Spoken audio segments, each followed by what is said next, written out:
नमस्ते दोस्तों, मैं हूं स्टोरी टेलर रमेश और आज हम बात करेंगे एक ऐसे विषय के बारे में जो हम बचपन से ही सुनते आए हैं और बिना जाने कुछ रिचुअल्स हैं जिसे करते आए हैं। लेकिन आपको कभी मन में ये प्रश्न आया होगा कि ये भगवान मंदिर कब कैसे बना, इसकी हिस्ट्री क्या है।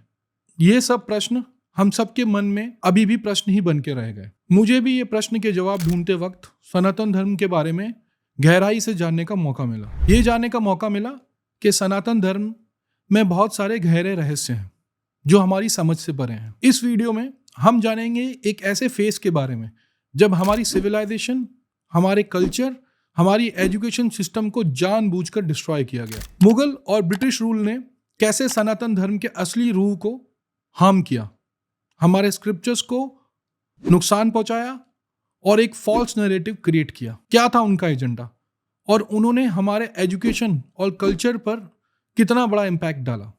इस वीडियो में हम ये सब डिटेल में समझेंगे। मुगल रूल ने इंडिया की रिलीजियस और कल्चरल लैंडस्केप को डीपली इंपैक्ट किया। मुगल रूल के दौरान स्पेशली औरंगजेब के समय हिंदू मंदिर को डिस्ट्रॉय किया गया। औरंगजेब ने लाखों मंदिरों को तोड़ा, जिसमें से काशी विश्वनाथ और सोमनाथ मंदिर सबसे प्रमुख हैं।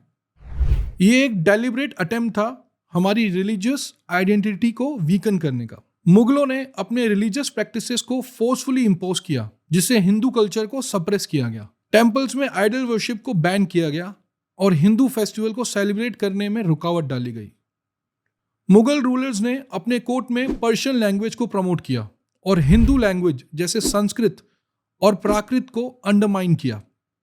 यह एक सटल स्ट्रैटेजी थी ताकि हमारी रिलीजियस और कल्चर आइडेंटिटी को डाइल्यूट किया जा सके। ब्रिटिशर्स ने अपने कॉलोनाइजेशन के दौरान हमारे कल्चर को सिर्फ डिस्ट्रॉय नहीं किया, उन्होंने एक फॉल्स नैरेटिव भी सेट किया जो आज भी हमारे बीच एग्जिस्ट करता है। ब्रिटिशर्स ने टेम्पल्स, स्क्रिप्चर्स और लिटरेचर्स को डिस्ट्रॉय किया और खूब सारी चीजों को लूट लिया।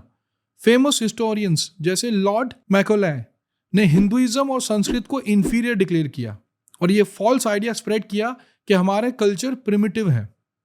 The white man's burden narrative. Britishers ने अपने एजुकेशन सिस्टम को इंट्रोड्यूस करके हमें अपने कल्चर रूट से अलग कर दिया। उन्होंने ये आइडिया दिया कि उनका कल्चर सुपीरियर है और हमारे ट्रेडिशंस और नॉलेज सिस्टम इंफीरियर। उन्होंने इंग्लिश एजुकेशन को हायर स्टैंडर्ड बताया और ट्रेडिशनल हिंदू नॉलेज को आउटडेटेड और इररिलेवेंट भी बताया।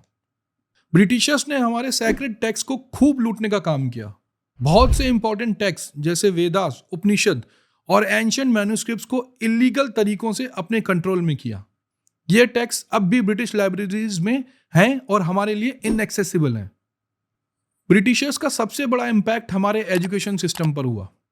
उन्होंने ट्रेडिशनल हिंदू एजुकेशन को सिस्टमैटिकली डिस्ट्रॉय किया और हमारे इंटेलेक्चुअल रिसोर्सेज को अंडरमाइन किया। इंडिया में गुरुकुल्स एक इंपॉर्टेंट पार्ट थे, जहां हिंदुइज्म की टीचिंग्स, लिटरेचर, फिलोसॉफी और साइंसेस को इम्पार्ट किया जाता था। ब्रिटिशर्स ने गुरुकुल सिस्टम को एबॉलिश किया और मॉडर्न वेस्टर्न एजुकेशन को फोर्सफुली इंप्लीमेंट किया। यह सिस्टम हमारे यूथ को अपनी रूट से दूर करता गया और उन्हें वेस्टर्न वैल्यूज के साथ मिलाता गया। 1835 में लॉर्ड मैकॉले ने एक स्पीच दी जिसमें उसने कहा कि Indian education is inferior and we need a class of people who will be Indian in blood and colour but English in taste and culture. Macaulay ने अपनी पॉलिटिक्स के through English as the language of instruction set की, जिसे हमारे traditional languages जैसे संस्कृत और Persian को sideline कर दिया गया। European सेंट्रड curriculum. ब्रिटिशर्स ने अपने यूरोपियन सेंट्रिक करिकुलम को इंट्रोड्यूस किया, जो कि हमारी इंडिजिनियस नॉलेज और साइंसेस को कंप्लीटली इग्नोर करता है। एस्ट्रोनॉमी, मैथमेटिक्स एंड मेडिसिन जैसे एरियाज में हमारे ट्रेडिशनल कॉन्ट्रीब्यूशंस को भी सरप्रेस किया गया। ब्रिटिशर्स और मुगल्स दोनों ने फॉल्स नैरेटिव को प्रमोट किया जो आज भी हमारी सोच को इन्फ्लुएंस करते हैं। ये नैरेटिव कहते हैं कि हिंदुइज्म बैकवर्ड है, इलॉजिकल है और बारबरिक है। मुगल्स ने हिंदू गॉड्स को आइडल्स बताया और उनके वर्शिप को बारबरिक और प्रिमिटिव समझा। ब्रिटिशर्स ने भी इस नैरेटिव को सपोर्ट किया।